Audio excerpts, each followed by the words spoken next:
Now, there's always drama, there's always chaos and thrills in professional cycling, especially in the spring classics. But then, standing apart, there is Paris-Roubaix, a race with no equal. The 2022 editions of the women's and the men's races of the greatest of cobble classics are looming large this Saturday and Sunday. Now, it's a race that was sorely missed during the pandemic, a race that came roaring back last autumn, and a race that is at the very heart of cycling's grandeur and its cultural history. This, then, is our preview of the 2022 Hell of the North. Fade into the theme music.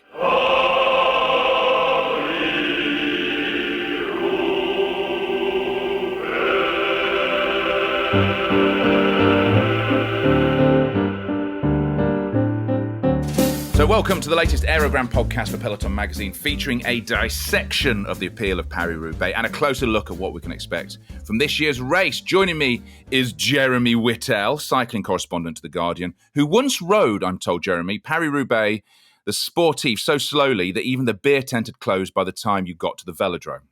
True story. Wow. Okay. Is that the only time you have ridden Paris-Roubaix? It's the only time I wouldn't want to ride Paris-Roubaix. I wouldn't want to ever ride it again, no, because it's very hard. One of the first things I did as a cycling trip was to go to Paris-Roubaix to do a preview for when I was working for the BBC. And I went with Rob Hales, who obviously ex-pro bike rider, had ridden Paris-Roubaix. And we went off, and the first thing we did was knock each other off our bikes. But we did it just outside of the Lille Metropole on flat concrete. So we never actually made it as far as the cobbles. God. But then we did sprint around the velodrome, which I thought was very nice. Yeah, it's a great old velodrome. It is, isn't it? Also joining us this week is the renowned veteran photojournalist and francophile James Startt, whose work will be familiar from numerous sources, including Peloton, Velo News, and many others. James, thank you so much for joining us. Thanks for having me. Where are you right now? Because we're looking at you as we record this, and I see, well, what Jeremy described is it looks like you're in a monastery. Close.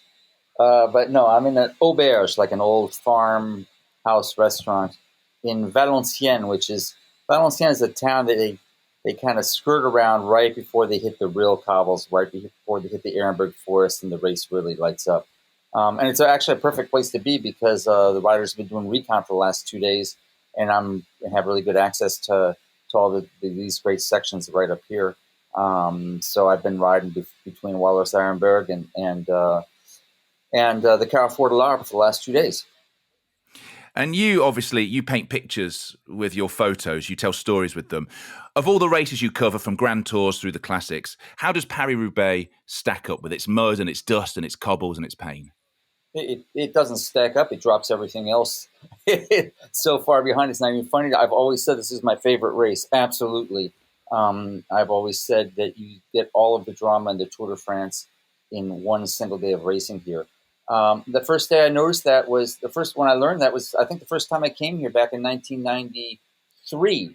And I remember I was at the Trois-Villes sector. So that's the very first sector that they hit.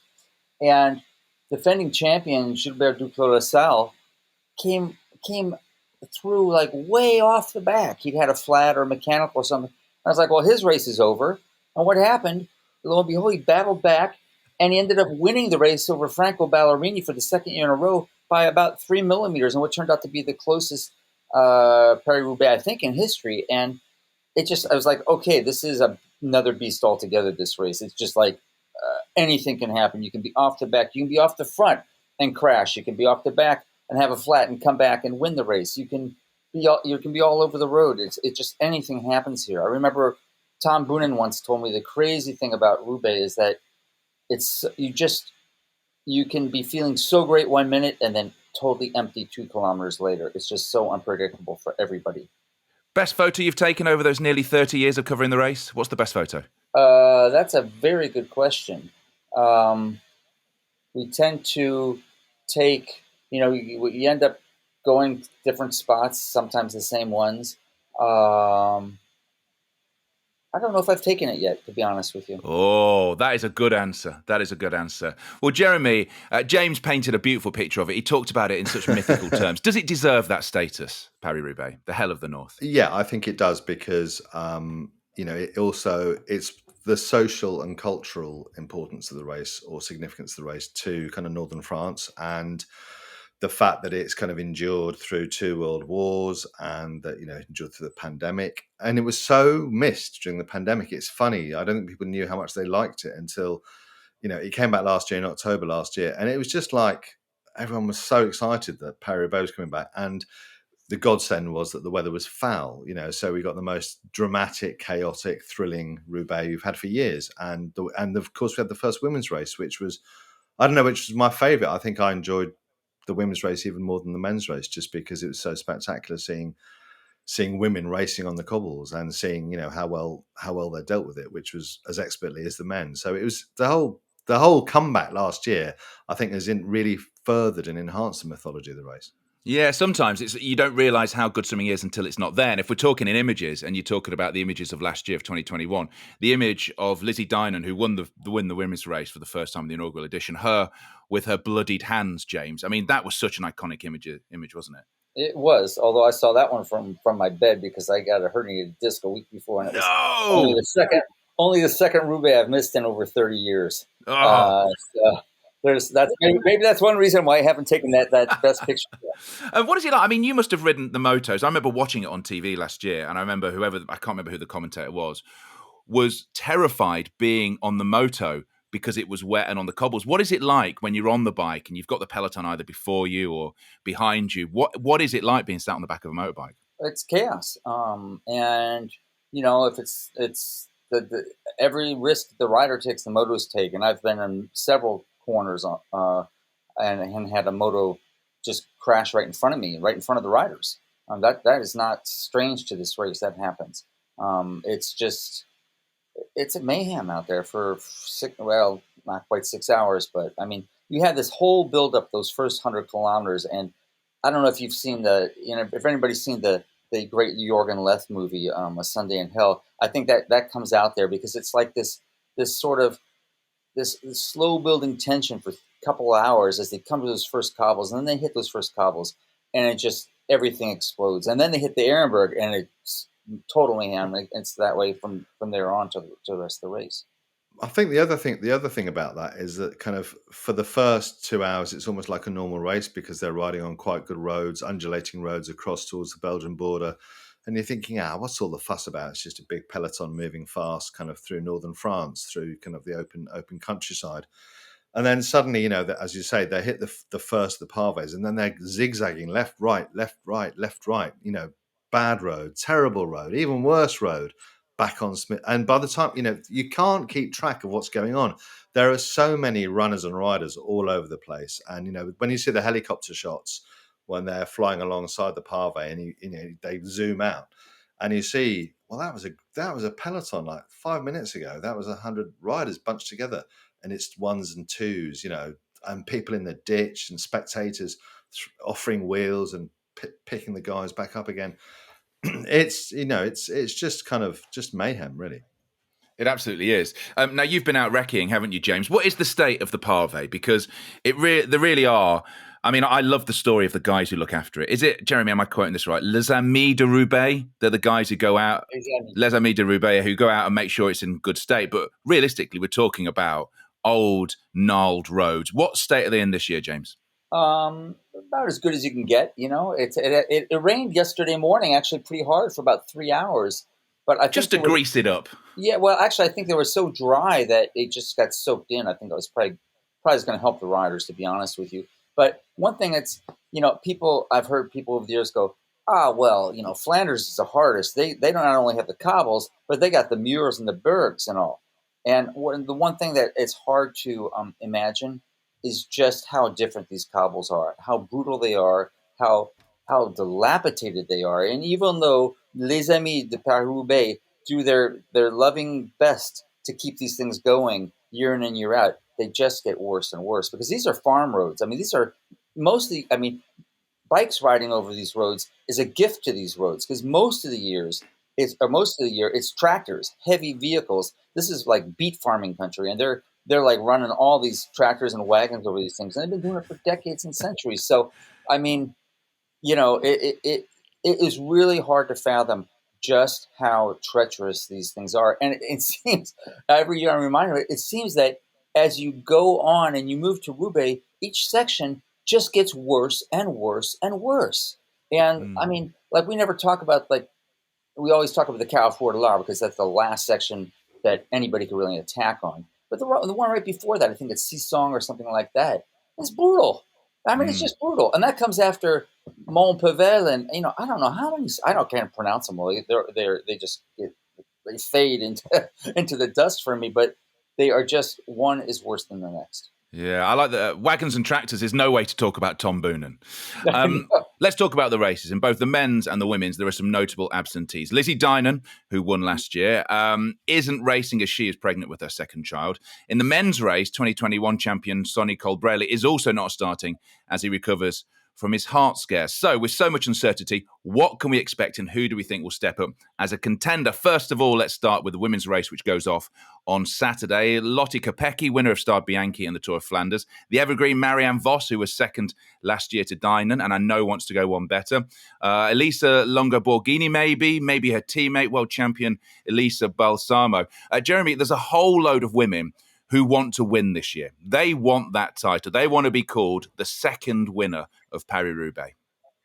I think, sentiment dictates that you'd want Marianne Vos to win it at least once in her career, and she's kind of in the twilight years, I guess. I mean, maybe not. Maybe she's got a while left yet, but it feels like she's in the twilight years. So, given that she put in that, fantastic lone pursuit of Lizzie Deignan in last year's race, you'd kind of think maybe she's learned a lot from that because it was the first experience of the cobbles for everybody in the women's peloton, in the women's world tour. So maybe this year she'll be doubly motivated. But if not her, then, if it comes to a sprint in the velodrome, then I think you're probably looking at either Kopecky or Balsamo as the favourite. And I think because it's going to be dry, we might see quite a different race to last year. And obviously last year, Lizzie Deignan did that incredible 80k plus lone break, which kind of wasn't the tactic, but it just worked out that way.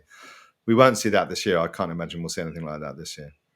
No, it did seem like she almost turned around just to power through the cobbles and got away and then stayed away. And with it being dry, James, it's probably going to end up... Plus, it's not just dry, it's an extra year on. All the riders most of them will have ridden Paris-Roubaix now, so they'll know what to expect. Who do you see winning in the women's race? Well, I don't think it's going to be a sprint. It's never more than, a sprint of any substantial notice. It would be, Trek has been killing it this year. So, and they've got a lot of cards to play. So I see them as perhaps the team to beat, and they are the defending champions, right? And they have a new Trek bicycle, especially for Roubaix, with some fancy doodads and things like that. I'm not really good on tech, but we're going to talk about tech a little bit later on, actually, because obviously Team DSN have turned up with something Jeremy hadn't even heard of before, which I think is fascinating because I love that sort of stuff. But we'll talk about that a little bit later on.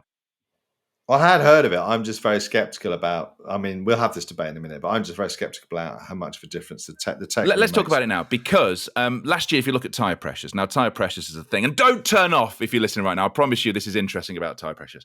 Last year, Lizzie Deignan, I think she had her Tyre Pressures down at like 33 psi. To put that into context, that's the sort of Tyre Pressures that they would race in cyclocross. Loads of grip, going to get you across the cobbles. But if the idea of you're going to get a flat tire, possibly, the rolling resistance when you get onto the harder roads isn't particularly good. If you're heavier, you're going to pop that tire. Team DSM, and James, give me your thoughts on this, have something built into the hub where on their handlebar, they can inflate and deflate the tire. Now, I've got it here. It is called the Scope Atmos. It's been 2 years in development. It's $3,000, and yes, from the handlebars they can put their tire pressure up and they can put it down again, meaning that they can take it down for the cobbles and then pump it back up for the hard bits and go faster. Do you think that's going to blow up? Not literally, but do you think that's going to blow up in their faces and it's going to be a whole load of technology that breaks on the first set of cobbles? There's no tongue. Actually, I ran into those guys yesterday at the Carrefour. They were doing some shoots and some videos and stuff, and they were telling me about that. And pumping their tires up and down. Well, you wouldn't see them doing it because, it's just a flip of the switch now. But maybe, I don't know. Obviously ingenious, and it goes back to like the first shock, front forks, the rock shocks and all that. Could be a real game changer. I think, DSM is using it this year, and if they win, well, they're going to be pointing at their their tires, like Mahoric was painting at his seat post, pointing at his seat post in San Remo. Well, that was it. That's what I mean, Jeremy. If you look at Mahoric, I mean, he won that race by being able to drop his seat post. And apparently the UCI fine with it, and UCI fine with people pumping their tyres up and down. But you think normally, because Paris-Roubaix is full of technology, tiny little suspension mounts, front suspension, different things, tubeless tyres. That is what is done at Paris-Roubaix. I guess my only thought is that we've seen innovations in the past at Paris-Roubaix, and sometimes they've come unstuck spectacularly. One of the things that will be in their favour is that it's dry. You know, fiddling on the bike on the pavé as you exit the pavé or into the pavé in the wet with wet hands, driving rain, slippery conditions, not looking necessarily at where you are on the crown of the road and stuff. That's just another stress for the riders. And I think one of the things I remember with RockShox, I think that I read that one of the issues with it was that they found the fatigue from messing with the RockShox, switching them on and off according to where they were, was actually, you know, they actually almost used more energy and focus fiddling with that than they did actually riding across the pavé. So it kind of cancelled out the advantages. And also, I remember, do you remember, James, you remember this because it was my first Paris-Roubaix, was 94 when Johan Museeuw and Schmiel went head to head. And Museeuw had that suspension frame that cracked. Do you remember? It just shattered on the pavé, and he had the frame snapped, and he had to get a replacement road bike.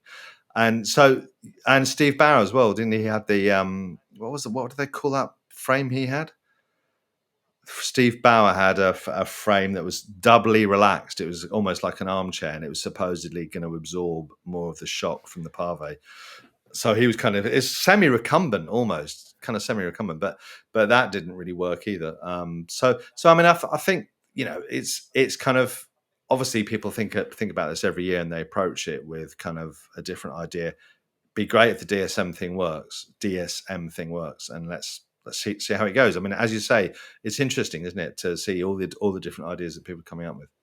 I mean, just to go with what you said there, Jeremy. So what you're saying is basically everyone should have toe clips, single speed bikes, and cork brakes. Is that what you're saying? Yeah? Yes, I am saying that. That's exactly what I said.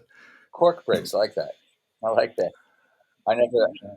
I will say that I remember that race very well. And 2 years later, Johan Museeuw had switched from Bianchi to Colnago, and they were with Mapai at the time.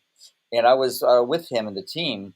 I said, you know, Patrick Lefevre, I think you guys are going to do something this year in Roubaix. I don't know why. And I asked if I could be embedded with the team, and nobody was doing it at the time. So I was in. He said yes, and I was in their farmhouse, which was called the Auberge de la Vieille Ferme outside of Compiègne. And Museeuw showed up. Yeah, and Museeuw showed up. And the mechanics were in one of the stables putting the bikes together. And he was not a happy camper because Ernesto Colnago refused to let the team put RockShox on. And they had to ride the bikes with straight steel forks. And he was sitting there and he was not happy about this. And what happened? They went 1, 2, and they went 1, 2, 3, and RockShox were forever history after that. That was the Saturday afternoon before, wasn't it? And I was in the kind of courtyard of that farmhouse, and he was sitting there looking really miserable. So I went up and said, "Oh, I was quite nervous because it's like, you know, I hadn't been doing cycling for very long." So I went up and said, "Oh, Johan, can I speak to you for a moment?" He said, "I don't give interviews before races." So I left. Well, he did tell me that, but I wasn't in it. I was just sort of chatting with him and said, "What do you think?" And he had a banana in his mouth. I got the picture. He's got like banana hanging out of his mouth as he's like going over the frame. But so I don't know if it was the front fork or the banana, but they killed it the next day. Spring riding, it is back, and Hammerhead's Karoo 2 is the only bike computer with predictive path technology to help you get more out of your rides. And I know this because I have one, and it's wonderful. Explore with confidence with the most advanced GPS navigation and routing available, and its exclusive climber feature to see upcoming gradient changes in real time. And if it's a big change, you can weep onto its waterproof skin. Get your Karoo 2 today at hammerhead.io. Use promo code Aérogramme, that's Aero, A-E-R-O, Gram with 2 M's and an E, to get a free custom colour kit and exclusive premium water bottle when you purchase a Karoo 2. That's hammerhead.io, promo code Aérogramme. Or if I was going to say it as it's written, Aérogramme. So what about the men's race then? You'd have to think that Mathieu van der Poel would be at the top of everyone's list, but has he got the experience to take a cobblestone home, Jeremy? I mean, he looked good last year in the mud, but he didn't win. No, and he's not kind of misfiring, is he? I mean, how can somebody be misfiring if they just won the Tour of Flanders? But he admitted that last weekend in the Amstel Gold Race that he didn't quite have the legs to go with every move. So you're just wondering if his form's a little bit uncertain because of his long-term break, because of his back injury, and if he's still kind of finding his feet. And I mean, this is such a hard race; it's such a long race. He will be heavily marked. Obviously, everybody will be expecting. There will a lot of the other riders, other contenders will base their race and their tactics around him. Will that be exhausting for him, or will that be draining for him? I mean, is every move he makes will probably be marked. And then you think his team is good, but it's not the strongest team for the classics. It's a pretty strong team, but it's not the strongest at the moment, I don't think. Well, this is a question I was going to ask you about his team, because you look at the way he uses his team, and it's sort of, he tends to use them up quite quickly and then leave it to himself at the end where he goes off and he does what Mathieu van der Poel does. Do you think he needs to race a bit smarter and not keep using his team up so early, Jeremy? It's not the strongest team, as you said. Do you think he needs to race a bit smarter? Well, that was one of the things that was levelled at him. Actually, levelled at him both in Flanders, which he won, and then also, more in Amstel, wasn't it? It was levelled at him more in Amstel than in Flanders, because obviously, if you win Flanders, then everything's worked and everybody's happy. But definitely in the Amstel Gold Race, I think people thought that a little bit, and they got out fast because Ineos Grenadiers are now the best classics team in the peloton on the basis of the last kind of 2 weeks or so, which is a sudden change. So I think, I mean, he's so strong when he's on form. He's so strong. It's like the team is, and he follows the wheels so well. He knows his positioning so good. He goes with all the accelerations in the final kind of 50k of the race. He can follow everything when he's absolutely at his best. The question is whether he's absolutely at his best, and I think he's just a little bit short, maybe. Well, the distance of the men's race is 257.2 kilometres, 30 seconds of cobbles, which total 54.8. So some more names for you, James. Mads Pedersen, who Peter thinks is the man to watch this week. Casper Asgreen. Who do you think is the contender for the men's race at Paris-Roubaix? Yeah, I think, all points well taken. Obviously, Van der Poel comes into this as the rider to beat, but, considering that he's, guys like Van Aert are sick or just coming off of COVID, and, Sagan's out. I mean, he's all alone at the top in some ways. Quick-Step hasn't been firing on all cylinders right now. And so being alone at the top, being the heavy favorite is just not a good position for him to be in. He's got to win the race. He's got everything to lose. And as you saw last year, I mean, if he rides like last year, using up his teammates, going off early, all it takes is another Sonny Colbrelli just to take the minimum amount of pulls and dust him in the sprint. He's still learning. He's still young. He wins spectacularly, but he also loses spectacularly. And he's done it on several occasions. He did it last year at Flanders, coming up short in the last 50 meters. Earlier he went crazy in Tirreno in that rainy stage, and then was empty at Milan San Remo. And I remember talking to Musiu after Tirreno, and he's like, I called up his dad, Audrey. I said, "What's your son doing?" He said, "A guy like that, it's the monuments. It's not a stage in Tirreno that matters. You need to maybe go hard one day, but then sit in the rest of the day." And sure enough, a couple of days later, he was empty in San Remo. So we'll see. But he is. I mean, he's been riding tremendously considering where he's coming from. I thought he was not going to have much of a season at all with this back thing. But how much of a base does he have, and how long can he ride at this level? We'll find out Sunday. But it's not going to be easy, and I think there are a lot of great outsiders. Asgreen, I think, is going to be good. Why not Mohoric? Why not, a whole lot of other riders? This is, I think, an outsider's race this year. Well, if we're going to talk about an outsider, here we go. Here's a name for you. We know the Ineos Grenadiers have been going well. Past couple of weeks, they seem to have been up there at races. Everyone's looking pretty good. They're winning stuff, taking stages. I saw some news, I think it was last week, about Filippo Ganna. Now, we know he's strong. We know he's a time trialist, but he wants to be better than that. He wants to do well in the classics. And Jeremy, he has been at a velodrome, and he's been doing sessions trying to knock out the right amount of watts at the right speed, sitting behind a moto and then jumping off and then doing those watts and coming back on again to replicate the cobbles. Does that work? Can you replicate Paris-Roubaix in a velodrome? I was just wondering about that because I was just thinking about who he reminds me of, and he reminds me of Fabian Cancellara, who won Paris-Roubaix 3 times, and I think he has the same capacities as he developed on the cobbles in the end. He also has a team around him who knows exactly what needs to be done, and in Luke Rowe, who presumably will be the road captain, who's ridden, I don't know how many Roubaix he's ridden, but it's into double figures, I'd imagine now. Somebody who knows the Pavé like the back of his hand. So, and they've got Kwiatkowski there as well, who's also ridden extremely well in Roubaix in the past as well. So they've got a stellar team, and plus Van Baarle, who was second in Flanders. So they've got a pretty great team. And Ben Turn as well, looking like he's on the team as well, who's been going really well. And Magnus Sheffield, who just won Brabant this week as well, which is another kind of one of the semi-classics, I suppose you'd phrase it as it used to be known. So yeah, Ganna. I mean, it's all about positioning, isn't it? We know he's got the capacity, and we know he's got the endurance and the strength, and he's definitely got the pedaling style, I would imagine. But whether he'll be in the right place at the right time is probably down to Luke Rowe, Kwiatkowski, Van Baarle. And then they've got Van Baarle as a foil against him, I guess, as well.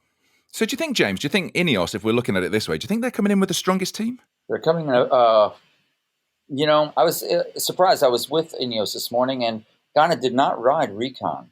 And for somebody who hasn't got a lot of cobblestone experience, I was a bit surprised. You can only, I think there's so many unknowns on the cobbles. I was surprised he didn't do that. And we'll see. He is like Cancellara, but he's bigger. He's really a big rider, and that could play against him on the cobbles, just flats, mechanicals. We'll see.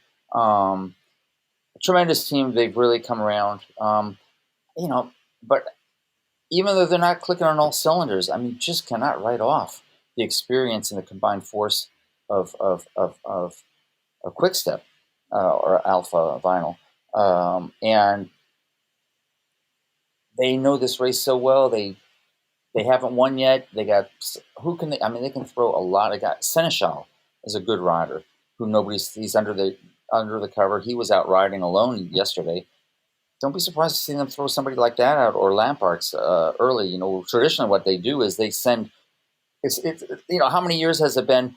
Not which quick step rider is going to win, but which quick step rider can attack first and get off alone and force his whole team to work for him. I mean, that's something that they've done year in and year out, Gilbert being the last. So Roubaix is just a different beast altogether. I think it would be quite in keeping with their history, wouldn't it, if they did win, because they've had a shitty period, and they've it's summed up by what happened in the race on Wednesday, Brabant-Chapelle, when one of the sports directors was trying to overtake the chasing group on the circuit leading to the finish, and he got it completely wrong and ended up causing other riders to swerve, and then that took out Julien Alaphilippe, who ended up having a really heavy fall. So it's the kind of worst, and that just summed up, I think, how things have been going for them this April. It's really uncharacteristic. They're normally so slick in the classics, always there. So it's good, but it wouldn't surprise me if, as you say, they do really pull a rabbit out of the hat on Sunday. Well, I think Patrick Lefevere really lit the fire under him. I think he's almost insulted. I saw that thing. I mean, what are the commissaires doing, telling the team cars to pass going through the finish line area? I mean, that was like, I was like looking at and they were the second car. I mean, somebody was waving through team cars as they're going through a finish line. That's not supposed to happen. So it was a crazy group of weird circumstances and very unfortunate ones for Alaphilippe, who wasn't even next to the car, if I saw it right. I think they're very frustrated, and I think they really want to set the record straight. And I've learned over the years, when it comes to the cobblestone classics, you never ever bet bet against those guys. Just one more name I want to mention, that is Wout van Aert. Now, we are expecting him. He is a provisional starter in Compiègne, but realistically, what should we expect?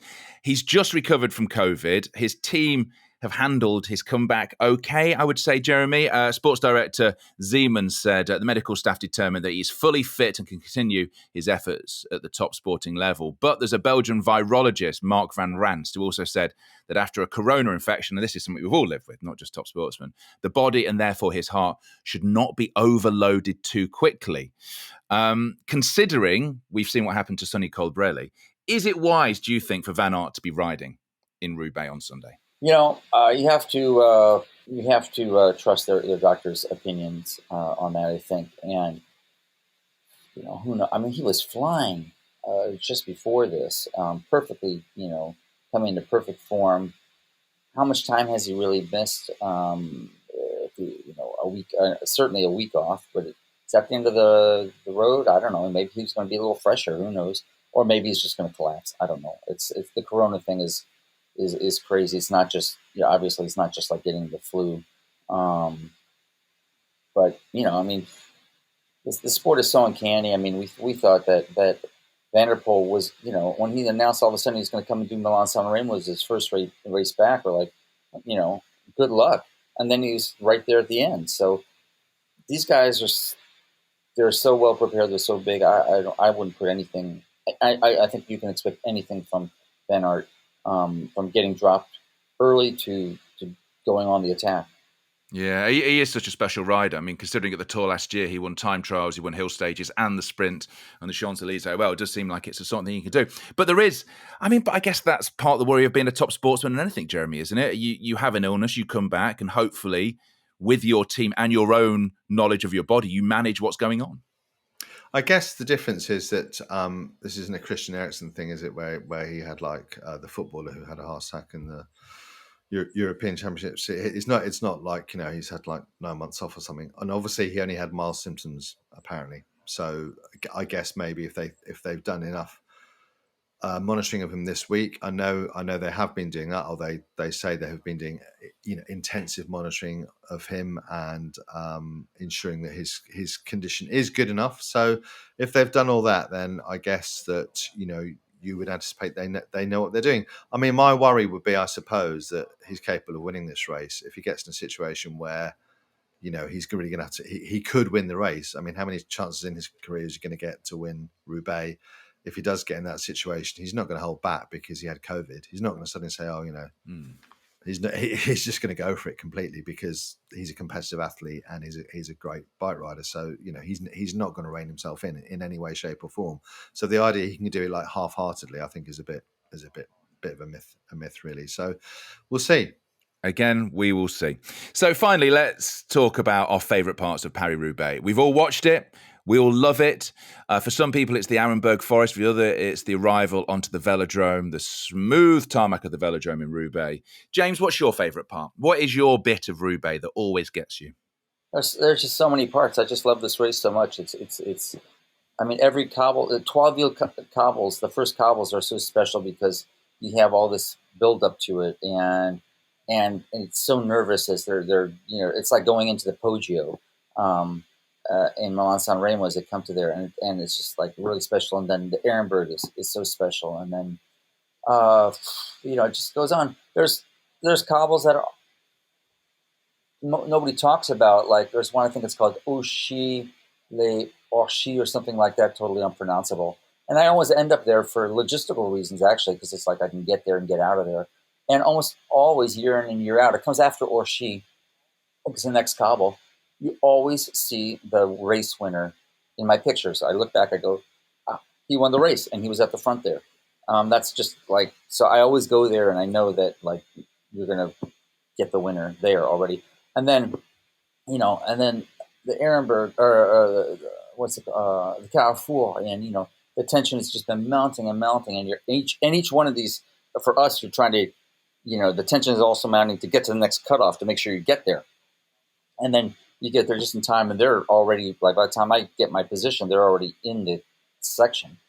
And then you just let the first guys pass, and you race to the velodrome and hope to get there by the finish. And So far you do. Yeah. And then when they come into that velodrome, I mean, just that roar of the crowds, and all of a sudden they're in the polar opposite environment they've been in all the time for the last 6 hours. So Come on, James. Choose one. Come there's on. I'm going to it's push you. just a Choose special race. one. I can't really put my finger on any one thing, but I like that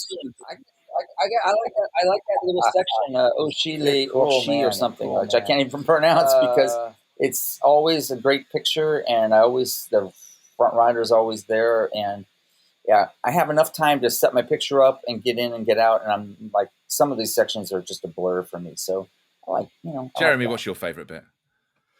Well, it's this little bit of broken railway bridge called the Ponzi Boost at Wallers, which is the kind of where there's these two brick walls, which and there's a railway escarpment, but there's no bridge anymore.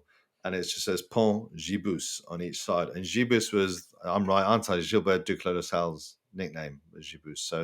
So that's right, isn't it, James? That makes sense. I'm not sure. Yeah, I've wondered that. It's only about 20 years in the making. He had retired by that point, but yes, I know it, and I can do it sometimes on recons, but it's kind of hidden away. It's almost impossible to get to if you want to see anything else in the race. So I don't get to go there often. Yeah, and it's just one of those bits of Paris-Roubaix that's kind of a bit nondescript, but there's something special about the way they go through this arch. It hasn't got the bridge, and it's just got the writing on the wall. It's really bad. The cobbles are really bad there. I think it's quite a long section. I can't remember how long the section is. But I mean, the Aérogramme, for obvious reasons, if you stand at the end of the Aérogramme as they come off the Aérogramme, so that the far end of it, not the entrance by the coal mine, it's dead straight. The Aérogramme forest stretch is dead straight. It's the worst bit of road I can think of. I mean, it's worse than kind of gravel or anything. It's just horrendous. You stand at the far end of it. If you're in a press car, you can park up and watch them coming towards you from a long way away. And you're standing there for ages, and you can see these guys pummeling themselves, and their bodies kind of being bounced all over the road, and they're almost going sideways as much as they're going forwards. And he's standing there thinking, well, they're not making any progress. It's like watching people swimming against the tide. And eventually they reach you, and they come through off the pave and go onto tarmac, onto like a normal tarmac road. And you can see their bodies just relax and kind of the tension drift out of them, and they look like bike riders again. Until then, they look like people in quicksand. That's what and it's quite special because you get this very, very long view of them struggling. Well, one reason for that is that I learned this once. I had the honor, and it was actually my greatest day ever on a bike. I was able to ride with the Quickstep team during a recon, and I went through the Ehrenberg with them. And what I noticed was that you think it's like flat, and it's not. It goes down, and then the whole last half of it, and this is a 3 kilometers, so a mile of it essentially is this long false flat on the worst roads. And the one thing about these cobbles, if you're with the leaders and you're going 50K an hour, you can float over them. As soon as you have a problem, as soon as you get a little off kilter, you just hit every one of those rocks, and they punch you. I mean, they literally punch you, and that's what happens. And I mean, some of these guys come out of the Ehrenberg, they are broken men. I mean, it is cruel. And if you're not in the front group there, you can be sometimes in the second pack, but that's as far back as you can be. Otherwise, it's game over. And I tell you, if I'm going to throw one more bit in, and it's slightly weird, but I've always been a fan of the final downhill before you get into the Roubaix velodrome, because it tends to be a helicopter shot, and they come off the road and they go through. It just feels, I always feel like watching that before they hit the velodrome. It feels like looking behind the curtain. It feels like I've gone to a theatre and I've looked behind just to see the stars walk out from their dressing rooms onto the stage. And that is the moment where you've seen all this brutality. You've seen the Arenberg, you've seen the cobbles, you've seen them do that. If it's a sprint, they're starting to look at each other. If it's a lone leader, they're tending to relax and know they've made it. It's just, for me, it's that transition from the race to the finale that I've always just quite liked. But all of these bits we will see over the weekend. The women's race is on Saturday. The men's race is on Sunday. We will have a podcast about it, looking back on all of the stories. Who's won, the stories from it, whether the inflating and deflating tyres worked or whether it did not. Jeremy, where are you going to watch the race? Where will you be? I'll be probably watching it on a big screen at home. I'm actually really looking forward to it because I think last year, as we were saying earlier, it's going to be so different this year if it's bone dry. But that's the appeal of Paris-Roubaix. There'll be different stories, different, a different kind of chaos. Oh, yes. And James, where will you be? I don't know. I'll be all over the road. But I usually hit Troisville, then I try to get a second section after that, and then straight to the Ehrenberg, and then that little section I like after Orchy, and then generally the Carrefour, and then the finish. Well, I hope this year it's the year that you get that favourite photo, James. So thank you so much, James Startt, for joining us. You'll be able to see his photos afterwards. I'm sure we'll check in again. Jeremy, thank you as well. And as we speak, only 2 more sleeps until the Hell of the North. As ever, it promises to be both epic and gripping. I'm OJ Borg. We'll be back soon. Thanks for listening.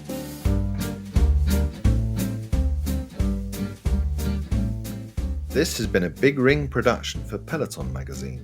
Peloton is an award-winning print and digital magazine available worldwide, known for quality, design, long-form storytelling and historical features. In the past 11 years, Peloton has become the go-to cycling magazine for serious cycling fans and enthusiasts around the globe. Please visit pelotonmagazine.com to learn more about our membership options. And it also smells great when you open it. Give it a sniff. Smells wonderful.